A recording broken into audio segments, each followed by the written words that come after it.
읽겠습니다. 열왕기하 4장 1절에서 7절의 말씀을 좀 함께 읽겠습니다.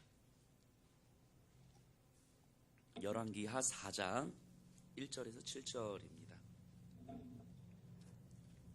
저와 한 절씩 교독하겠습니다.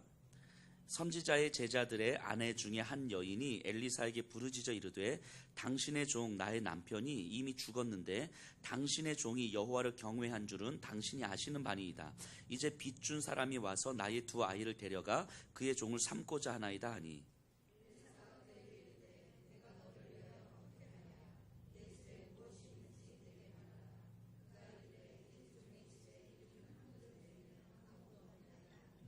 이르되 너는 밖에 나가서 모든 이웃에게 그릇을 빌리라. 빈 그릇을 빌리되 조금 빌리지 말고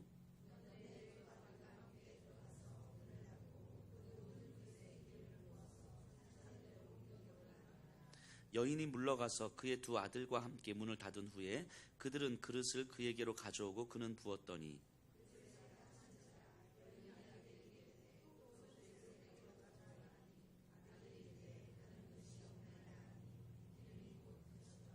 함께 읽습니다. 그 여인이 하나님의 사람에게 나아가서 말하니 그가 이르되 너는 가서 기름을 팔아 빚을 갚고 남은 것으로 너와 내 두 아들이 생활하라 하였더라. 아멘. 자리에 앉아주시기 바랍니다.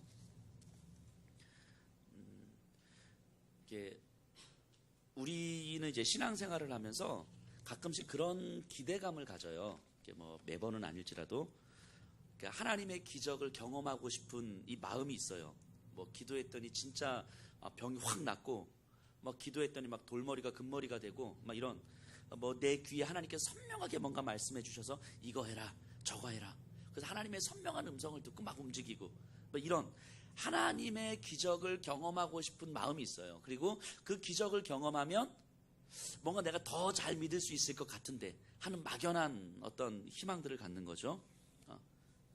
그런데 그냥 제 생각에 제 경험적으로도 그 기적을 경험한다고 해서 하나님을 더 잘 믿거나 그러진 않는 것 같아요. 기적을 경험한다고 해서 우리의 삶이 변할 것 같지는 않습니다. 단지 우리는 이런 기대감인 거겠죠. 우리는 내가 경험을 해야 더 잘 믿을 것 같은 생각을 하는 거죠. 내가 눈앞에서 무언가를 경험해야 더 잘 믿을 것 같은. 그러니까 마치 도마와 같은 거예요. 내가 직접 보고 내가 직접 경험하지 않은 것을 잘 믿지 못하겠는 그런 마음인 거죠. 우리가 기적을 바란다는 것은 어찌 보면 내가 믿을 수 있는 믿음의 근거를 나에게서 찾고 싶은 거죠. 내가 뭔가 확실한 그 어떤 것을 딱 감각적으로 경험되면 내가 이것을 믿을 수 있을 것 같은데. 근데 그 기적이 우리의 삶을 변화시키는 것 같지는 않아요. 근데 그럼에도 불구하고 하나님은 우리의 삶에서 때때로 기적을 보여주시기도 합니다. 우리의 기도에 기적적으로 응답해 주시기도 해요. 오늘 본문은요, 열왕기하 4장은 이 하나님께서 엘리사를 통하여서 행하신 그 네 가지 기적을 이렇게 좀 보여주고 있어요. 근데 이런 본문을 좀 읽을 때는 우리가 조금 조심해야 될 부분들이 있어요. 이 본문을 전체적인 맥락에서 또 하나님의 관점에서 읽어내지 못하면 선지자가 시키고 순종하니까 하나님께서 이렇게 복을 주셨구나, 뭐 이런 방식으로 해석하게 되는 그 오류들이 분명히 있어요. 그래서 이런 어떤 기적의 사건들을 우리가 성경에서 볼 때는 조금 더 세밀하게 좀 보는 게 좋을 것 같습니다. 그래서 오늘은 이 4장에 있는 네 가지 기적의 사건들을 좀 살펴보면서 이 기적의 사건을 통하여서 하나님께서 말씀하고 싶으신 바가 무엇인지를 좀 생각해 봤으면 좋겠어요. 일단 4장 1절부터 한번 볼게요. 제가 읽겠습니다. 선지자의 제자들의 아내 중에 한 여인이 엘리사에게 부르짖어 이르되 당신의 종 나의 남편이 이미 죽었는데 당신의 종이 여호와를 경외한 줄은 당신이 아시는 바니이다. 이제 빚 준 사람이 와서 나의 두 아이를 데려다가 그의 종을 삼고자 하나이다 하니. 자, 이 선지자의 제자들이에요. 선지자의 제자들이니까 뭐 오늘날로 치면 이렇게 신학생 정도 되겠죠. 그 중에 한 사람의 아내가 엘리사에게 옵니다. 그래서 그 사람은 하나님을 경외하고 하나님을 향한 열심도 있었어요. 하지만 그 생활이 너무 어려워서 그 남편이 있을 때에도 계속 빚을 지면서 생활을 했던 것 같아요. 그래도 하나님을 경외하고 하나님을 예배하는 삶이 충분히 만족스럽기 때문에 빚을 지면서까지 이렇게 생활했어요. 그러다 어느 날 갑자기 남편이 죽은 거예요. 남편이 있었을 때는 그나마 버틸 수 있었는데 남편이 죽고 나니까 이 빚을 갚을 수 있는 능력이 없는 거예요. 그래서 그 채권자가 빚 대신에 내가 돈을 빌려줬는데 당신은 빚을 갚을 능력이 없으니 당신의 두 아들을 나에게 종으로 내가 데려가겠다 이렇게 얘기한 거예요. 이거는 당시의 법에 의해서 그런 거거든요. 그러니까 종신 노예가 아니고 빚을 갚을 능력이 없는 사람들에게 일정 기간 동안 그 집에 종이 되는 거죠. 그러니까 이 엄마 입장에서 보면 어린 두 아들을 졸지에 이제 종으로 이렇게 팔려가게 이제 된 거죠. 그래서 엘리사에게 찾아온 거예요. 어떻게 해야겠냐고. 자, 남편을 잃은 과부에다가 두 아들마저 잃어버리면 당시의 이 상황에서 보면 정말 가장 비참한 존재가 돼버리는 거죠. 이 여인은 가장 비참한 존재. 두 아들도 마찬가지인 거죠. 보호자가 완전히 사라진 채 종이 되어야만 하는 현실을 이제 살아내야 되는 거예요. 그러니까 엄마도 그렇고 이 아이들도 그렇고 그 당시 유대 사회에서 가장 비참한 존재가 될 수밖에 없는 거예요. 이런 본문을 보면 그러니까 하나님을 경외하는 사람들에게도 이런 상황들 얼마든지 올 수 있다는 거예요. 하나님을 경외하고 하나님을 따라가는 사람들에게도 이렇게 비참한 상황까지 이제 올 수 있는 거죠. 저들이 했던 거라는 건 그 선지자가 되기 위해서 훈련을 받고 하나님을 온전히 경외했던 살 뿐인데 오히려 당시 시대에서 최악의 상황이 지금 벌어지고 있는 거예요. 자, 2절 보니까요. 엘리사가 그에게 이르되 내가 너를 위하여 어떻게 하랴 내 집에 무엇이 있는지 내게 말하라. 그가 이르되 계집종의 집에 기름 한 그릇 외에는 아무것도 없나이다 하니. 자, 엘리사가 그러니까 이야기해요. 자, 내가 어떻게 도와줄까? 너희 집에 무엇이 있느냐라고 물어봅니다. 자, 당시 유대 사회에서 가장 비참한 존재는 누가 책임져 줘야 됩니까? 공동체가 책임져야 되는 거예요. 그 시대에서. 그래서 유대법에 의하면 추수할 때 추수한 귀퉁이는 추수하지 말고 놔두라고 하잖아요. 나그네라든지 과부라든지 고아라든지 이런 사람들이 뜯어 먹을 수 있도록. 그러니까 그 사회적으로 비참한 사람은 공동체가 책임져 줘야 되는 거예요. 이게 하나님의 법이란 말이에요. 그러니까 이제 엘리사가 어쨌든 이 선지생도의 아내와 이 아이들을 어쨌든 책임을 져 줘야 되는 거잖아요. 그래서 이제 물어보니까 기름 한 그릇 외에는 없다고 이야기하는. 여기서 기름 한 그릇이라는 것은 그냥 일반 이런 그릇이 아니고 이 관유병이라고 하죠. 이렇게 우리 지금 주전자 같은 거 이렇게 무언가를 여기에 담아서 이제 기름에 이제 넣는 요런 의미인데 여기서 이렇게 이 기름 한 그릇이 남았다는 것은 다 붓고 라면 조금 남아 있는 그런 기름 있잖아요. 꿀 같은 거 이렇게 다 다른 쪽에 탈탈탈 털어놓고 이렇게 딱 놔두면 조금 꿀이 이렇게 남잖아요. 요런 정도를 얘기하는 거예요. 지금 요 기름 한 그릇이라는 건. 그러니까 그 상황이 얼마나 비참했었는지를 이제 보여주는 거죠. 그거 가지고는 사실 아무것도 못하는 거죠. 마치 그 엘리야 시대의 그 사르밧 과부, 거기는 그때는 그래도 기름 한 줌과 가루 하나 가지고 떡이라도 해 먹을 수 있는 양은 됐던 것 같아요. 근데 여기는 지금 그 정도도 안 되는 상황인 거예요. 그러자 엘리사가 뭐라고 이야기하냐면 여인에게 동네에서 할 수 있는 대로 그릇을 다 빌려와라. 적게 빌려오지 말고 많이 빌려와라. 그래도 집에서 문을 닫고 빌려온 모든 그릇에서 이 관유병을 가지고 이렇게 기름을 부어라. 이렇게 말씀하신 거예요. 자, 6절. 그릇에 다 찬지라. 여인이 아들에게 이르되 또 그릇을 내게로 가져오라 하니 아들이 이르되 다른 그릇이 없나이다 하니 기름이 곧 그쳤더라. 기름이 그냥 계속 나온 거예요. 그래서 그 기름이 그쳤어요. 그리고 7절에 그 여인이 하나님의 사람에게 나아가서 말하니 그가 이르되 너는 가서 기름을 팔아 빚을 갚고 남은 것으로 너와 내 두 아들이 생활하라 하였더라. 빚을 갚고 남은 것으로 생활해라 이렇게 이야기했어요.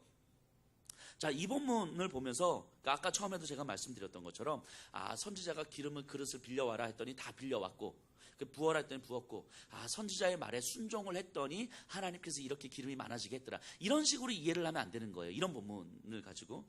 또 한편으로 이렇게 예전에 이런 얘기를 들은 적이 있는데 그릇을 빌려오라 했더니 빌려온 그릇의 분량이 믿음의 분량이더라. 그래서 그릇을 더 많이 빌려왔으면 더 많은 기름이 있었고 적게 왔으면 더 적게. 그래서 믿음의 분량에 따라서 하나님께서 더 많이 주시고 적게 주시고 그러다. 이게 이런 방식으로 이해를 하면 이 본문에서 말하고자 하는 바를 잘 우리가 이해를 못하는 거예요. 이런 거는 그냥 요 한 부분을 딱 그냥 끄집어내서 이해하는데, 이렇게 이해하고 싶은 욕망들이 있죠. 막 그러면 되게 좋잖아요. 막 순종하면 될 것 같고 많은 그릇 이렇게 될 것 같고. 이제 그런 게 아니에요. 자, 하나님께서 이 과부에게 많은 기름을 주는 것이 목적이 아니었어요. 하나님의 목적 자체가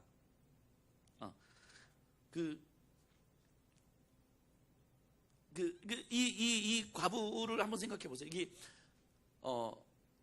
1차적인 목적은 빚을 갚는 것과 또 두 아들이 생활하는 거였거든요. 그러니까 얼마나 풍족하게 가졌느냐가 아니라 최소한의 생활을 하게 하시는 거예요. 이 아내에게. 그러니까 많은 것을 주는 것이 목적이 아니고, 기름 자체를 풍성하게 주는 게 목적이 아니고, 이 가정으로 하여금 최소한의 생활을 하게 하는 것이 목적이었어요. 또 한번 생각해 보면 이 남편이 살아있을 때는 사실은 이 사람들이 뭐 순종을 안 했습니까? 순종을 했잖아요. 순종을 하는 삶을 살다가 이 최악의 순간까지 온 거잖아요. 그런데 순종하니까 기름을 주셨더라. 이렇게 이해하는 것도 사실은 말이 안 되는 거예요. 어쨌든 하나님께서는 이들의 기도에 응답을 해주신 거예요. 그것이 기적적인 방식이든 무엇이든지 응답을 해주셨어요. 이 네 가지 기적을 우리가 살펴보면서 정말 그럼 하나님께서 이들에게 정말 이 기적을 베풀어 주신 이유들을 우리가 계속 살펴볼 건데, 어쨌든 이 여인은 굉장히 비참한 상황까지 몰려갔고, 그래서 하나님 앞에 기도를 했고, 하나님은 기적적인 방식으로 이 여인에게 응답을 해주셨단 말이에요. 우리가 금요 예배 때도 잠깐 살펴봤는데, 하나님은 전능하신 분이시고 하나님의 주권으로 이 세상을 움직여 가시잖아요. 그건 분명한 거예요. 그러니까 우리가 기도를 한다고 하나님의 계획을 바꾸시거나 이러신 분이 아닌 거죠. 하나님은 영원 전부터 하나님의 주권과 계획으로 움직여 가시니까. 그런데 또 한편으로 생각해 보면 하나님은 우리들의 기도에, 자녀들의 기도에 응답을 해주시는 분이잖아요. 하나님은 주권적으로 이 땅을 움직여 가시는 분이시지만 또 하나님은 자녀들의 기도에 응답을 해주시는 분이죠. 이게 믿음의 신비예요. 믿음의 신비. 하나님의 자녀들이 아버지를 간절하게 찾을 때 그 기도에 응답을 해주신다고요. 우리 예수평화교회 이제 성도님들은 이제는 뭐 어떤 기복주의 신앙으로 막 가시는 분은 이제는 이제 많이 없으시잖아요. 뭐 교회 다니면 복 받는다, 기도 많이 하면 자녀들이 축복 받는다, 자녀들을 위해서 이렇게 뭐 안수기도 하면 뭐 돌머리가 금머리가 된다, 이런 기복주의 신앙을 갖는 분들이 이제 많이 없으시잖아요. 자, 그런데요, 이런 식의 기복주의 신앙을 조금 벗어나면 우리가 어떤 생각을 하게 되냐면, 우리가 기도하는 것보다 하나님의 뜻을 헤아리는 것이 더 중요한 거야. 우리가 기도한다고 하나님의 뜻을 변경하시는 분이 아니시기에 하나님의 뜻이 무엇인지를 깨닫는 게 더 중요한 거야 라는 생각을 하게 돼요. 그래서 기도하는 시간이 줄어들어요, 실제로. 그래서 기복주의적 신앙을 가질 때는 기도 엄청 많이 하다가 기복주의 신앙을 조금 벗어나면 기도를 안 해요. 근데 이런 게 정말 위험한 거죠. 이게 이제 선무당이 사람을 잡는 거죠. 근데 어찌 보면 그런 게 진짜 기복주의 신앙이에요. 자, 기복주의 신앙이라는 건 단순하게 복을 구하는 신앙을 넘어서 신앙의 중심이 내가 되는 거예요. 그게 기복주의예요. 신앙의 중심이 내가 돼서 내가 판단하고 내가 생각하고 내가 결정하고, 이게 기복주의 신앙의 본질이라고요. 근거라고요. 그래서 내가 생각하는 하나님의 뜻, 내가 생각하는 복음, 내가 생각하기에 중요한 것 등등 성경과 신앙의 이름으로 포장되고 건강하고 굉장히 상식적인 신앙인 듯 하지만 내가 중심에 있는 거죠, 궁극적으로는. 그래서 내가 보기에 뭐 이건 해도 되고 안 해도 될 것 같은, 그래서 마치 거기에 이제 하나님의 뜻을 갖다 붙이는 거죠. 이런 게 기복주의 신앙인 거예요. 이런 게. 그러니까 우리가 예전에 어르신들이 어떤 기복주의 신앙을 비판하면서 그런 신앙이 복음이 아니라고 하면서 정작 나는 기도를 안 해. 여기 계신 분들은 기도를 많이 하시니까 뭐 전혀 해당 사항이 없으실 것 같지만 이런 게 진짜 기복신앙인 거예요. 이런 게 진짜로. 내가 기도를 하지 않으면서도 신앙생활을 할 수 있다고 생각하는 거잖아요. 나는 하나님의 뜻을 헤아리고 있다고 생각하는 거잖아요. 그러니까 신앙이 없어서 기도를 안 하는 건 뭐 어쩔 수 없는 거죠. 근데 신앙이 있고 하나님의 뜻을 내가 좀 헤아리고 있다고 생각하면서도 내가 기도를 안 해. 이게 제 전형적인 기복주의적인 모습일 수 있는 거예요. 내가 중심이 되는 거니까. 그냥 아주 단순하고 쉽게 이야기하면요, 기도 안 하면서 신앙생활 한다는 게 말이 안 되는 거죠. 말씀을 안 읽으면서 신앙생활 한다는 게 말이 안 되는 거잖아요. 그죠? 이거 너무 상식적인 거잖아. 믿음의 상식적인 거잖아요.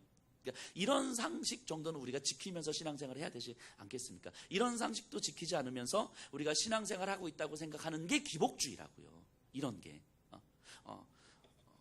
그렇기 때문에 하나님은 당신의 자녀들의 기도를 들어주시는 분이에요.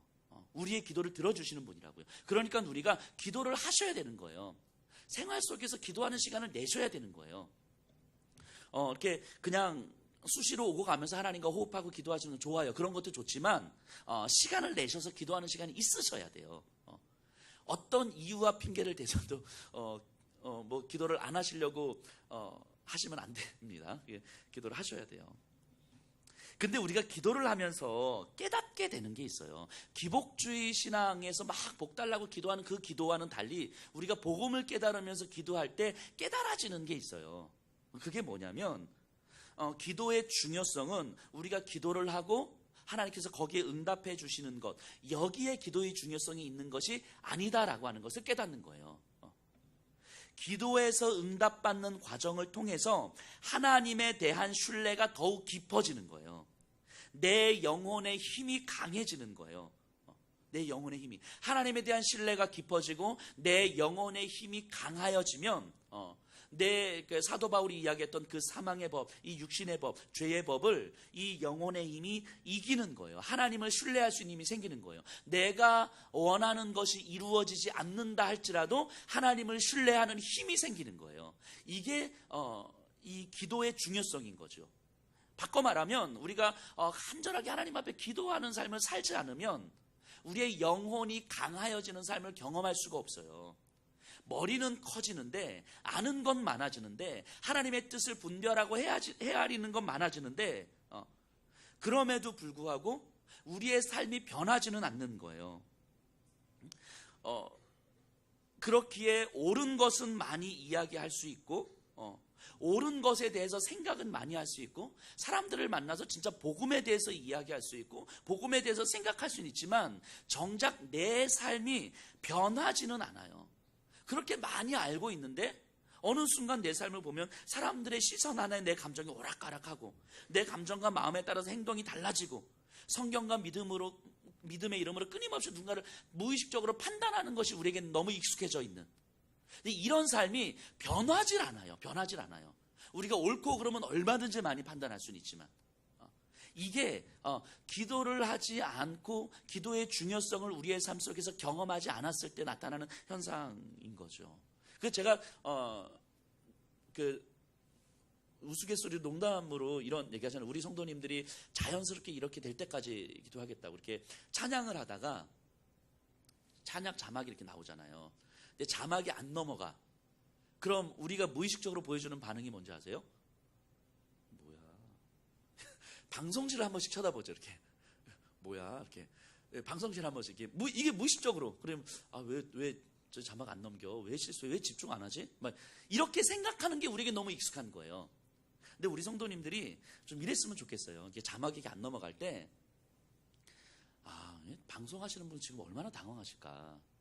다음 주부터 내가 찬양의 가사를 좀 외워와야 되겠다. 이런 마음을 좀 이게 의식적으로 하는 것이 아니라 자연스럽게 어느 순간 자연스럽게 이걸 좀 일반화시켜서 이야기하면 누군가의 실수, 누군가의 잘못, 누군가의 부족함을 바라보는 것에 우리는 너무 익숙하거든요. 거기에 심지어 내가 조금이라도 손해를 봐, 내가 조금이라도 감정이 상해, 그럼 그게 이제 증폭되는 거죠. 왜 저러지? 왜 저렇게 행동하지? 왜 이런 사고 방식에 우린 너무 익숙해져 있는 거죠.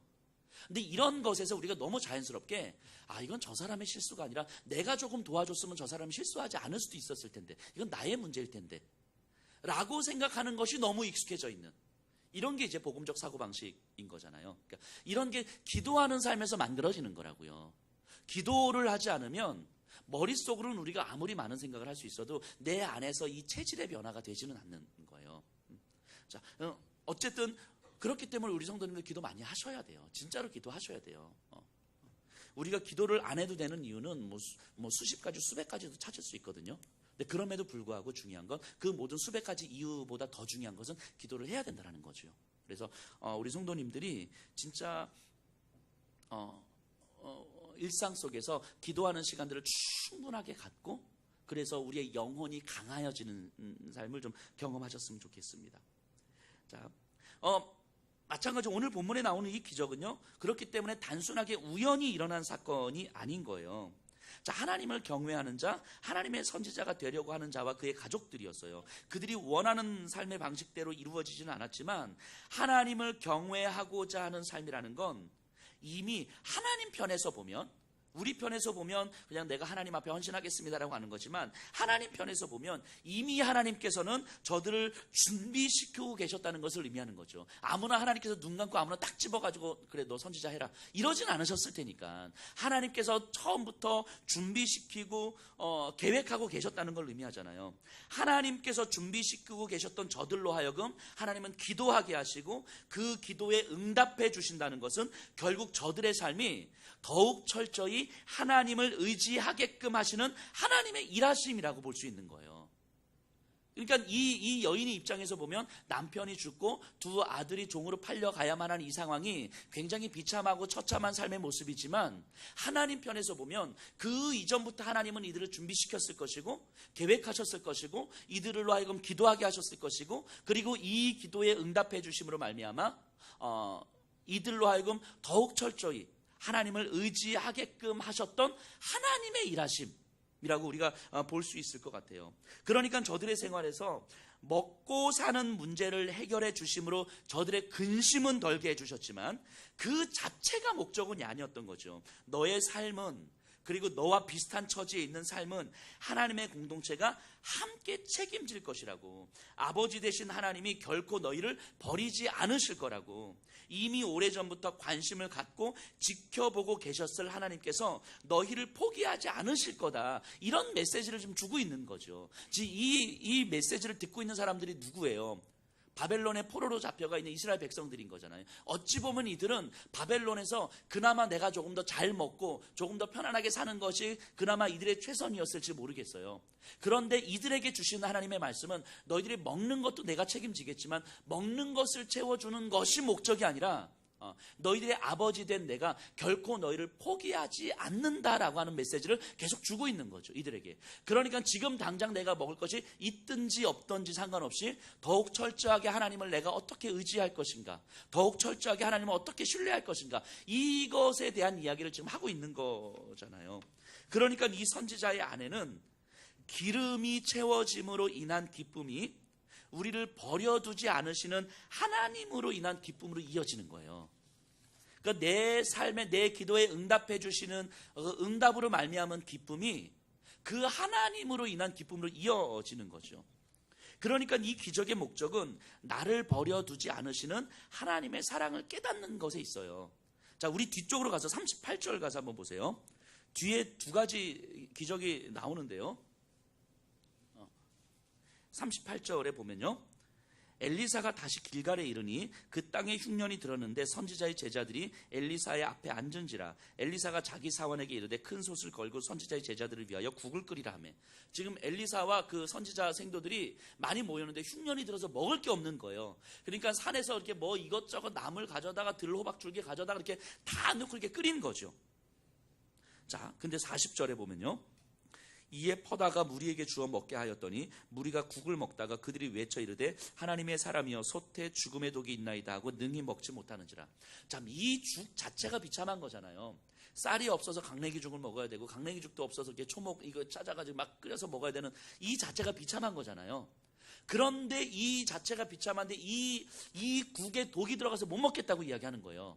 이게 더 비참한 거죠. 그래서 엘리사가 가루를 가져다가 놨더니 국이 이렇게 먹게 됐어요. 자, 이걸 보고 우리가 우와, 대단한 기적이다. 저 같으면 이러겠어요. 어차피 이렇게 기적 일으킬 거 함박스테이크를 좀 주시지. 어차피 메뉴는 하나도 안 바뀌잖아요. 들호박죽 그 독이 그 들호박죽 기적을 일으키고 나서도 들호박죽이에요. 기적을 경험하고 나서도 초목 잘라가지고 끓인 죽이라고요. 어차피 기적을 일으킬 거면 뭔가 좀 이 밥에 이렇게 좀 고기 반찬도 좀 어차피 기적을 일으킬 거면 그럼 배불리라도 먹지. 이게 당연한 거 아니겠어요? 전능하신 하나님의 기적이 일어났는데 여전히 들로호박 죽인 거예요. 그러니까 사실은 우리는 이런 기적들을 보면서 하나님께서 이들을 살려주셨구나, 이들에게 기적을 베풀어서 먹게 해주셨구나, 이런 방식으로 생각하면 안 되는 거예요. 그렇게 생각하시면 고기 반찬을 주셨어야지, 그죠? 들호박죽을 여전히 먹고 있다면 삶이 변화되지 않는, 이게 생활의 환경이 변화되지 않는단 말이에요. 자, 42절부터 44절도 보세요. 한 사람이 바알살리사에서부터 와서 처음 만든 떡 곧 보리떡 20개와 또 자루에 담은 채소를 하나님의 사람에게 드린지라 그가 이르되 무리에게 주어 먹게 하라. 그 사환이 이르되 내가 어찌 이것을 100명에게 주겠나이까 하니 엘리사는 또 이르되 무리에게 주어 먹게 하라. 여호와의 말씀이 그들이 먹고 남으리라 하셨느니라. 그가 그들 앞에 주었더니 여호와께서 말씀하신 대로 먹고 남았더라. 이 장면은 예수님의 오병이어 기적하고도 좀 비슷해요. 보리떡 20개와 또 자루에 담은 채소. 자루에 담은 채소라는 건 좋은 채소가 아니라 여기서 막 쓸어 담은 거죠. 이렇게 막 쓸어 담아서 이제 이 채소.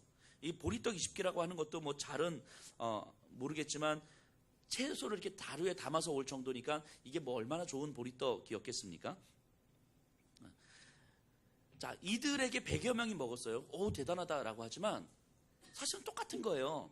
어차피 기적 일으킬 거 좀 보리떡 말고 쌀떡을 좀 주시지. 아니 어차피 기적을 일으키는데 여전히 보리떡이에요.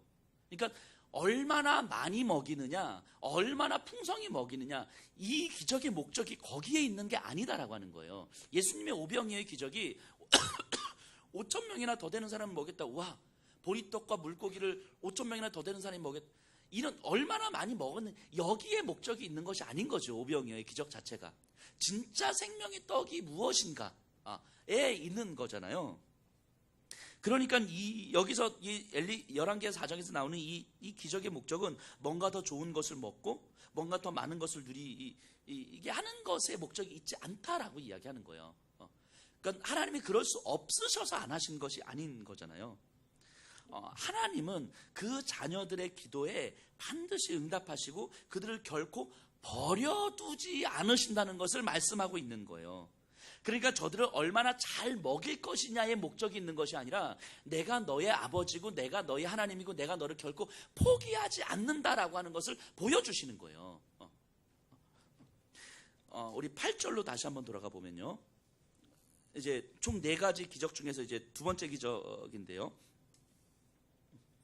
자, 이 8절에 보면 하루는 엘리사가 수넴에 이르렀더니 거기 한 귀한 여인이 그를 간권하여 음식을 먹게 하였으므로 엘리사가 그곳을 지날 때마다 음식을 먹으러 그리로 들어갔더라.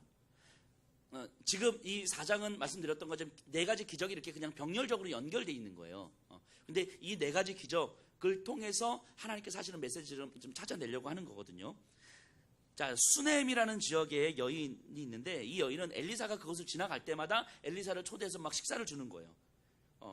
그리고 심지어는 엘리사가 자주 오니까 우리 집에 저 엘리사 선지자를 위한 거처를 만들어야 되겠다. 그래서 집을 만듭니다. 자기 집 옥상에, 그때 당시 집들이 이제 평평하니까 지붕이, 거기 위에다가 이렇게 집을 하나 새로 만들어요. 그래서 엘리사의 거처를 만듭니다. 그러자 이제 엘리사가 이제 밥도 먹고 거기서 이렇게 쉬기도 하고 그러니까 이 여인이 이렇게 애를 쓰는데 이 여인에게 내가 뭘 도움을 줄 수 있을까 해서 그 여인을 불러서 이렇게 이야기합니다. 13절에 엘리사가 자기 사환에게 이르되 너는 그에게 이르라. 내가 이같이 우리를 위하여 세심한 배려를 하는도다. 내가 너를 위하여 무엇을 하랴. 왕에게나 사령관에게 무슨 구할 것이 있느냐 하니 여인이 이르되 나는 내 백성 중에 거주하나이다 하니라. 자, 이 13절의 말씀을 잘 보세요. 엘리사가요, 이런 적이 단 한 번도 없어요. 지금 내가 너에게 도움을 주고 싶은데 뭐라고 이야기하냐면 왕이나 사령관에게 뭐가 필요한 거 있으면 내가 얘기해 줄게. 아마 엘리사는 이 정도 권력이 힘이 있었을지도 모르겠어요. 줄이 다서 왕이나 군대 사령관에게 가서 자, 이 가정에 한 10억만 좀 주시죠. 이런 힘이 있었을지도 모르겠어요. 지금 엘리사가 이거 말씀하는 거잖아요. 왕이나 사령관에게 네가 뭐 원하는 거 있으면 얘기해봐. 근데 엘리사가 이렇게 말한 적이 단 한 번도 없어요. 세상의 권력과 힘으로 내가 너를 도와줄게. 이렇게 말한 적이 한 번도 없잖아요. 근데 이렇게 말을 하고 있어요, 지금. 그럼 우리는 이런 말을 보면서 한번 생각을 해야 되는 거예요. 왜 엘리사가 이런 식으로 그 여인에게 이야기를 하고 있을까? 이게 엘리사의 본심은 아닐 것 같은데, 이거는 이 글을 읽고 있는 사람들에게 다시 한번 환기를 시켜주는 거예요. 그러니까 이렇게 읽지 말라는 거죠. 이 여인이 하나님의 사람을 오늘날로 치면 이렇게 이해하시면 안 되지만 어쨌든 목회자를 잘 대접했더니 하나님께서 저에게 막 축복을 주시더라. 이런 방식으로 읽지 말라는 거예요. 이런 본문을. 하나님의 선지자를 잘 대접했더니 하나님의 사자가 왕과 사령관의 힘을 빌려서 이 시대에 권력으로 할 수 있는 도움을 줬더라. 이런 내용이 아니다라고 이야기를 하는 거예요. 그러니까 쉽게 읽으면 그렇게 읽을 수 있는데, 그러니까 엘리사가 이렇게 해요. 그랬더니 그 여인이 뭐라고 이야기하냐면, 아니요, 괜찮습니다. 나에게 필요한 거 없어요. 이렇게 이야기합니다. 그래서 엘리사가 그럼 어떤 도움을 줄까 했더니 그 가정에 아들이 없는 거예요. 아들이 없는데 나이가 많은 거죠. 아들을 낳을 가능성이 없는 거죠.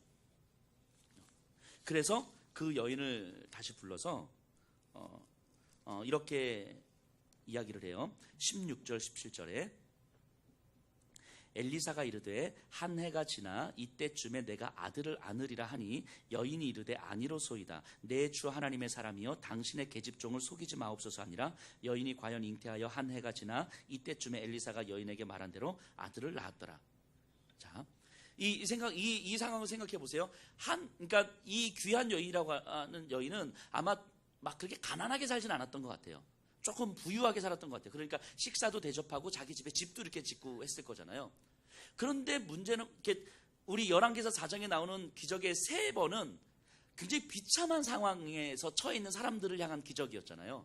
먹을 것이 없는 상태에서 이루어지는 기적. 근데 이 수넴 여인은 굉장히 좀 잘 사는 것 같아요. 그런데 이 여인의 비참함은 어디에 있냐면 아들이 없다는 데 있는 거예요. 아들이 없다는 의미는 무엇입니까? 그냥 자식이 없어요가 아니라 상속자가 없다는 이야기예요. 나름 잘 사는 이 집안에 상속자가 없는 거예요. 상속자가 없다는 사실 자체가 가장 비참한 거죠. 이 시대에 이 여인에게 있어서. 그러니까 사실은 이 여인이 한나가 그랬던 것처럼 얼마나 많이 기도를 했겠어요. 그러나 어느 순간 이제 포기를 하고 있는 거 아니겠어요? 그런데 이 엘리사가 그 여인이 아들 없음을 보고 아들을 줄 거야 그랬더니 여인이 좀 농담하지 마세요 했더니 진짜 아들을 낳았어요. 상속자를 낳은 거예요. 자, 생각해 보세요. 이 상속자를 낳았다는 건 무슨 의미냐면 그때 당시에는 그냥 한 사람 개인이라는 개념이 존재하지 않았어요. 그러니까 우리 여기 이렇게 로하가 있으면 우리 로하는 그냥 이로하가 아니고 누구의 딸, 누구의 손녀, 누구의 증손녀 이런 식으로 존재했다고요. 그러니까 한 가문으로 존재했다고요. 한 사람으로 존재하지 않았다고요. 이 시대에는. 그러니까 이 가문으로 존재하는, 그리고 이 가문의 명예가 내 생명보다도 더 중요했던 시기였단 말이죠. 근데 상속자가 없다는 것은 어떤 의미냐면 가문의 명예가 끊어지는 걸 의미하는 거예요. 그러니까 비참한 거죠. 그러니까 가문의 명예가 끊어진다는 것은 하나님께서 더 이상 이 가문을 허락하지 않으신다는 의미고, 그래서 상속자가 없다는 것은 신의 저주를 받았다 이런 의미가 있는 거예요. 그래서 아들을 낳지 못하는 여인은 신의 저주를 받은 여인이다라는 사고가 당시에는 이제 팽배했었다고요. 그러니까 이 가문은 지금 이 집안은 이런 비참함 가운데 있는 거잖아요. 거기에 상속자 아들을 낳았다라고 하는 건 뭐냐면 하나님께서 이 가문을 포기하지 않으셨습니다. 이런 의미가 있는 거라고요. 하나님께서 이 가문을 책임져 주시고 이 가문을 이어가실 것입니다. 그래서 다윗 가문을 향한 하나님의 영광의 약속이 뭡니까? 너의 아들들에게서 왕위가 끊어지지 않을 것이다라는 약속이잖아요. 이것이 영광의 약속이잖아요. 이것이 각 가문에는 상속자로 이어지는 거라고요. 즉 이 여인에게 아들을 주신 것은 하나님께서 이 가문을 기억하고 계셨고 이 가문을 향한 하나님의 일을 준비하고 계셨고, 그리고 그 하나님의 때가 이르러서 하나님께서는 인간이 할 수 없는 방식으로 통하여서 하나님이 할 수 있는 방식을 통하여서 이 가문에 상속자를 허락하신 거예요. 그러니까 이 가문은, 이 가족은 하나님께서 지켜보고 계셨던 가정이고 하나님께서 보호하셨던 가정이라는 사실을 깨닫게 되는 거죠. 이것만큼 큰 은혜가 어디 있어요. 이 수넴 여인의 기적은 바로 이런 사건을 보여주고 있는 거죠. 선지자 하나님의 사람을 잘 대접했더니 하나님께서 축복 주시더라, 이런 차원을 이야기하는 게 아니다라고 하는 거죠. 그런데 이렇게 아들을 낳았어요. 근데 여기서 끝나면 이제 뭐 괜찮을 텐데 스토리가 이어집니다. 이 아이가 자라면서 아무 문제 없다가 어느 날 문제가 생겨요.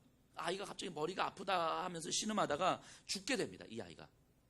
마치 아브라함과 이삭 스토리하고 비슷하죠. 그러니까 아이가 없는 가정에서 하나님께서 불가능한 현실 속에서 아이를 낳게 하고 잘 키우다가 어느 날 아이가 이제 죽게 되는 상황까지 가잖아요. 이삭이 죽게 되는 상황까지 가잖아요. 이 여인이 얼마나 황당했겠습니까? 그래서 이 여인에게 방법은 하나밖에 없는 거예요. 엘리사 찾아가는 거죠. 그래서 나귀를 타고 엘리사에게 갑니다. 27절 산에 이르러 하나님의 사람에게 나아가서 그 발을 아는지라 게하시가 가까이 와서 그를 물리치고자 하매 하나님의 사람이 이르되 가만두라 그의 영혼이 괴로워하지만은 여호와께서 내게 숨기시고 이르지 아니하셨도다 하니라. 그 엘리사를 만나자마자 발을 끌어안고 막 울어요. 그래서 엘리사가 이게 문제가 생긴 줄 알고 게하시 자신의 사원을 먼저 보냅니다. 그래서 이 여인이 이렇게 이야기해요. 30절에 아이의 어머니가 이르되 여호와께서 살아계심과 당신의 영혼이 살아계심을 두고 맹세하노니 내가 당신을 떠나지 아니하리다. 엘리사가 이에 일어나 여인을 따라가니라. 자신의 사원 게하시를 그냥 보내거든요. 가서 이 아이의 얼굴에 지팡이를 대라 했더니 여인이 내가 당신의 영혼을 두고 맹세하기를 당신을 떠나지 않을 겁니다. 이거 누가 했던 이야기예요? 엘리사가 엘리야한테 했던 이야기잖아요. 엘리야가 너 이제 여기 있어라 했더니 내가 하나님께서 살아계심과 당신의 영혼의 살아계심을 두고 맹세하노니 나는 절대로 당신을 떠나지 않을 것입니다. 이게 엘리사가 했던 이야기예요. 엘리사가 했던 이야기를 지금 여인이 엘리사에게 그대로 하고 있는 거거든요. 이거는 뭐냐면 내가 당신 절대 떠나지 않을 것입니다. 이것이 아니라 하나님께 그렇게 막 붙들리고 싶은 거죠. 왜냐하면 하나님의 사람이라는 것이 인정이 되기 때문에 하나님으로부터 내가 결코 떨어지지 않을 것입니다. 절대로 떨어지지 않을 것입니다. 내 눈앞에서 하나님께서 응답을 주시는 그것을 볼 때까지 나는 절대로 하나님을 떠나지 않을 것입니다. 이 결단을 하고 있는 거죠. 그래서 엘리사가 여인과 함께 가요. 34, 35절에 아이 위에 올라 엎드려 자기 입을 그의 입에 자기 눈을 그의 눈에 자기 손을 그의 손에 대고 그의 몸에 엎드리니 아이의 살이 차차 따뜻하더라. 엘리사가 내려서 집안에서 한 번 이리저리 다리고 다시 아이 위에 올라 엎드리니 아이가 7번 재채기 하고 눈을 뜨는지라. 아이가 떴어요. 엘리사가 아이 위에 몇 번 눕습니까? 2번 누워요. 예전에 이렇게 설교하는 분들을 잠깐 봤는데 엘리야도 이렇게 비슷한 경험이 있었어요. 아이를 살리는. 엘리야는 몇 번 누웠어요? 3번 누웠어요. 3번. 엘리야는 3번 누웠는데 엘리사는 2번 누웠더니 일어났대. 역시 엘리사가 엘리야의 갑절의 영감을 받았구나. 이렇게 2번. 저희 그렇게 이해하시는 분 제발 그러지 마세요. 이 성경 본문을 그런 방식으로 막 갖다 써가지고 이렇게 적용하시면 안 돼. 말도 안 되는 거죠. 그 갑절의 은혜라는 건 우리가 말씀드렸던 것처럼 2배의 의미가 아니라 상속자의 의미였다라고 이해했고, 이것도 뭐 2번이냐 3번이냐 이 자체가 중요한 게 아니에요. 자, 어쨌든 아이가 일어났고 여인은 아들을 안고 나갑니다. 자, 어찌 보면 그냥 평범하게 살고 있는 한 여인, 하지만 상속자가 없어서 여기까지인가 보다 하고 포기하고 있었던 이 여인인데, 하나님께서 아들을 약속하셨고 아들을 주셔서 하나님께서 우리를 기억하고 계시고 하나님께서 우리를 저주하신 것이 아니시구나라고 기쁨에 들떴는데, 아이가 죽음으로 말미암아 오히려 더 이 풍파가 일어난 사건인 거예요. 하지만 하나님께서 결국은 그 가정에 기적을 일으키심으로 그 기적을 통해서 보여주신 것은 뭐냐면, 내가 너를 계속 생각하고 있었고 내가 너를 계속 지켜보고 있었고 내가 너희 가정을 위해서 계속 준비하고 있었고, 그래서 하나님의 때에 하나님의 방법으로 이 기적을 일으킴으로 내가 여호와 하나님인 것을 너희가 알게 되고, 그래서 너희의 가문을 이을 이 상속자는 너희의 혈통을 따라서 낳은 아들이 아니라 하나님께서 허락한 상속자라는 것을 기억하라고 주시는 거죠. 이 기적의 의미는 바로 이런 의미인 거죠. 그러니까 혈통을 따라서 이 혈통을 잇기 위해서 갖은 방법을 동원해서 이방 여인과 결혼하고 막 이런 식의 삶을 살아가는 것이 아니라, 오직 하나님께서 기억하시고 지키시고 보호하심으로 허락한 가정이기 때문에 하나님의 방법으로 이 가문의 기업은 계속 이어져 갈 것이다 라고 하는 것을 지금 보여주고 있는 거죠. 자, 이 열왕기서를 지금 바벨론 포로에 있는 이스라엘 백성들이 듣고 있다고 이야기를 했잖아요. 그러니까 이들도 마찬가지인 거죠. 이들이 지금은 비참하고 절망적 삶을 살아가기 때문에 절망 속에서 사람이 선택할 수 있는 건 그냥 생존이에요. 생존. 이 생존을 위해서라면 뭐 윤리니 도덕이니 이런 게 의미가 없어지죠. 생존을 위해서라면. 이게 지금 바벨론의 포로로 잡혀있는 이 비참한 이스라엘 백성들의 모습인 거잖아요. 그들에게 지금 이 메시지를 주고 있는 거라고요. 내가 너희에게 지금이라도 당장 바벨론으로부터 회복시킬 수도 있고, 이 세계의 가장 강대국을 만들 수도 있고, 먹고 싶은 고기 내가 다 줄 수 있어. 나는 그런 창조주 여호와 하나님이야. 그런데 그런 것 자체가 목적이 아니라 내가 너희를 기억하고 있고, 내가 너희를 포기하지 않고, 내가 너희를 여전히 사랑하고 있고, 내가 여전히 너희를 붙들고 있고, 그렇기 때문에 너희들의 먹고 사는 문제는 내가 책임져 주겠지만 너희들이 많이 먹고 더 많이 누리는 것이 내 관심이 아니야 라는 것을 지금 말씀해 주고 있는 거죠. 내가 너를 포기하지 않고 있다라고 하는 것을 말씀해 주시는 거예요 지금. 그러니까 이 포로로 잡혀있는 이스라엘 백성들이 이 본문을 보면서, 우리가 비참하고 우리가 이렇게 상속자가 없어서 하나님의 저주와 진노를 받아서 끊어진 것 같은 삶이지만, 우리 눈에는 그렇게 보이지만 하나님은 우리를 계속해서 기억하고 계셨구나. 하나님은 우리를 계속해서 준비시키고 계셨구나. 그러니까 이제 그에 합당하게 우리가 준비해야 되는 거구나. 이렇게 깨달아지는 거죠. 이 본문을 읽으면서 하나님 우리에게 기적을 베풀어 주세요, 이걸 요구하는 것이 아니라, 이 기적을 통하여서 하나님이 우리를 기억하고 준비하고 계셨다는 것이 정말 믿어지게 우리도 그에 합당한 방식으로 준비해야 되는 거구나. 어떻게 준비를 해야 되는가. 이 본문을 읽으면서 그렇게 깨달아지는 거예요.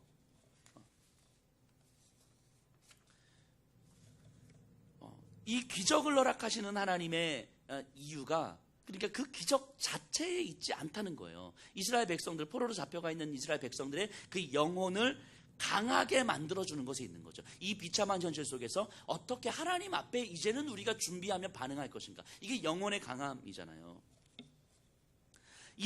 이런 기적, 그래서 이 기적을 통하여서 그 영혼의 강함을 만들어 가시는 하나님이시거든요. 본문을 읽으면서 우리가 그렇게 읽어내야 되는데요. 그런데 이 기적과 똑같은 말씀을 예수님께서도 하셨어요. 예수님은 심지어 이렇게까지 말씀하셨어요. 너희가 이 작은 믿음이 있으면 이 산을 옮기우리라 하는 것도 가능할 것이라고 이야기하셨어요. 이 되게 말도 안 되는 상황이죠. 이 산을 저 영인산을 여기다 갖다 놓는, 이것도 가능하다는 거예요. 이렇게. 근데 뭐가 있으면요? 믿음이 있으면. 그러면서 이 세대에 믿음을 보겠느냐라고 말씀을 하시잖아요. 자, 산을 옮기우는 믿음이 뭡니까? 산을 창조하신 하나님과 함께 있음에 대한 믿음이잖아요. 이 산이 아무것도 아니게 여겨지는 그 창조주 하나님과 함께 있음이 믿어지는 믿음.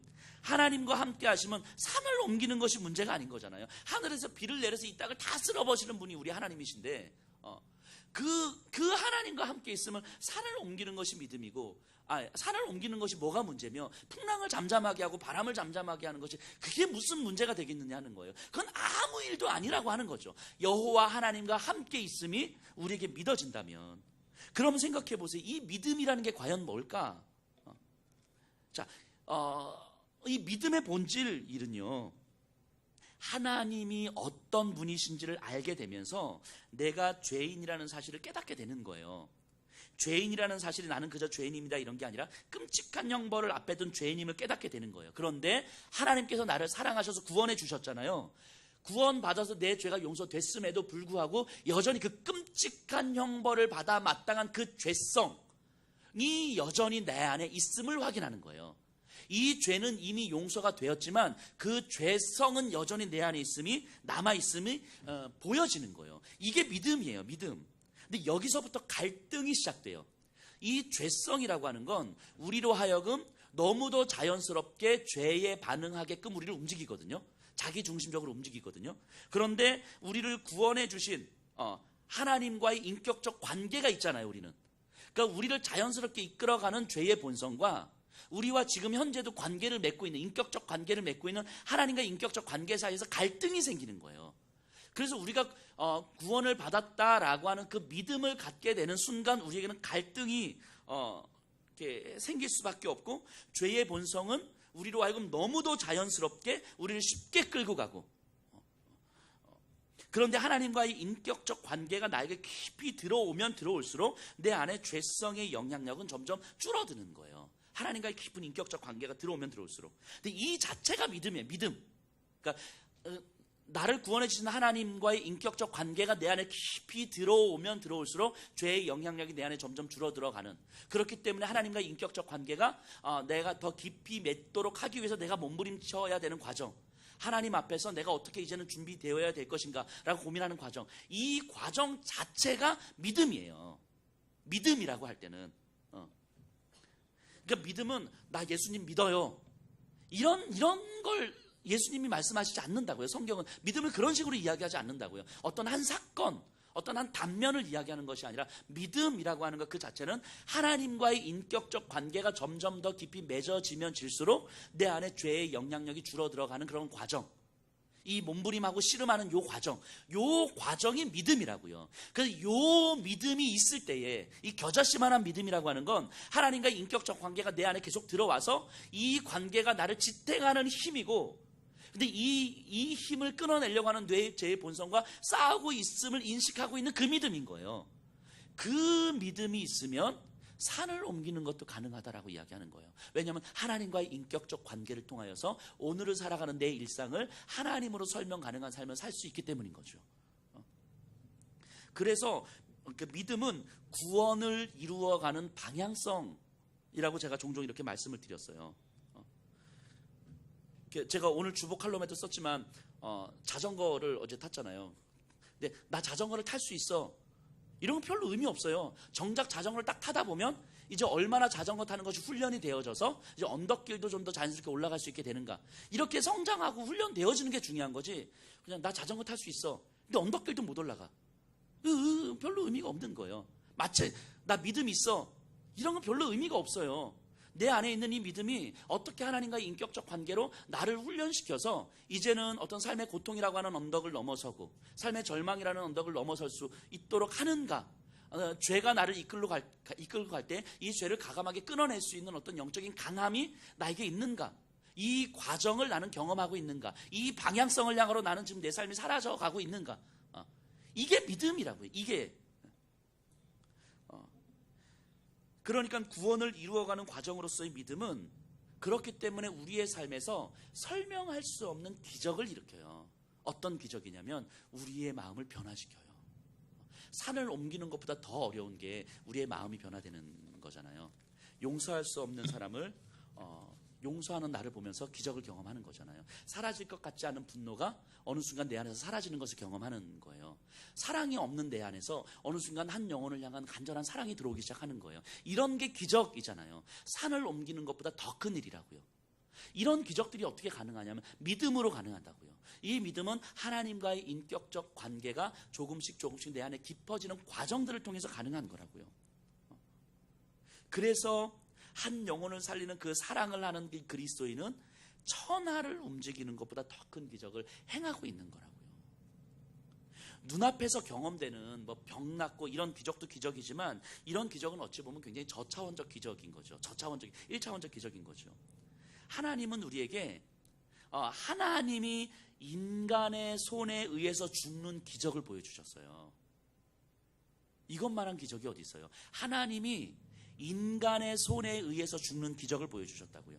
그리고 그것이 나를 살리기 위한 죽음이었다는 것도 알려주셨어요. 그리고 그 기적, 하나님이 인간의 손에 의해서 죽는 그 기적을 나 또한 다른 이를 그런 방식으로 사랑할 수 있는 능력을 주실 거라고 말씀하셨다고요. 이게 기적이 아니고 뭐예요? 이런 게 기적이 아니고 뭐냐고요. 그런 게. 그러니까 우리는 이제는 그런 기적을 경험하면서 사는 거예요. 그러면서 우리의 영혼이 강하여지는 삶을 살아가는 거예요. 그래서 복음을 능력이라고 이야기하는 거예요. 그래서 나를 변화시키는 능력. 우리가 말하면서 원래 그런 건 없어요. 나는 원래 사랑이 없어요. 나는 원래 성격이 이래요. 원래 그런 건 없어요. 원래 그러셨으면 뭐하러 이 자리에 앉아있냐고요. 원래 그런 대로 그냥 죄인으로 살지 여전히. 원래 그런 건 없어요. 절대 안 되는 건 없다고요. 복음은 능력이기에 변화시키는 거예요. 그런데 안타까운 현실은 오늘날의 복음이 능력이라는 것을 우리가 진짜 경험하면서 살아가고 있는가. 우리가 복음은 능력입니다라고 말할 때 사실은 우리는 이걸 굉장히 추상적인 의미로 이해를 하는 거예요. 그러니까 복음이 능력인지를 내 구체적인 일상 속에서 경험이 안 되기 때문에 그냥 복음은 능력이죠. 아주 막연한 거예요. 예수 믿으면 구원받아요. 그게 복음의 능력이죠. 굉장히 막연한 거예요.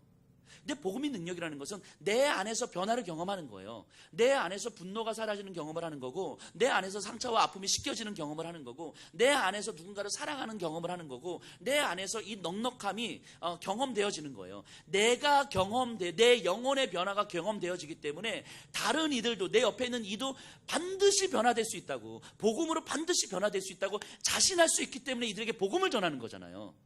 근데 이 자신이 없으면, 내가 경험해본 자신이 없으면, 복음의 능력을 경험해본 자신이 없으니 다른 이들도 변화될 거라는 자신이 없고, 그러니까 복음을 전할 때 교회 다니세요 한마디 하고 오는 거잖아요.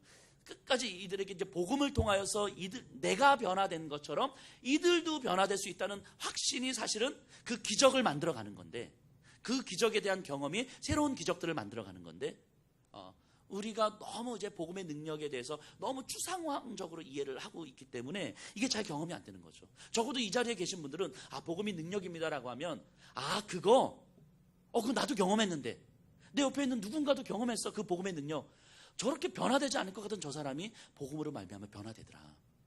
우리는 아주 구체적으로 예시를 딱 들 수 있을 정도로 복음을 경험하셔야 되는 거예요. 그 복음의 능력을.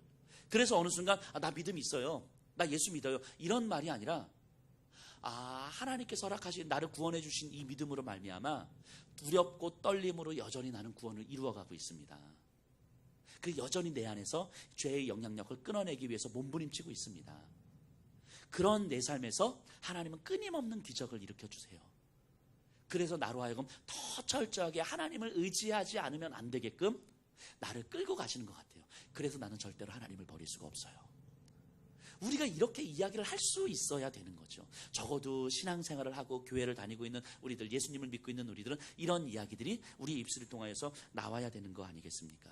그러다 보면요, 어느 순간 정말로 세상이 감당할 수 없는, 그래서 여기 앉아 계신 어떤 분들에게 누군가가 이러는 거죠.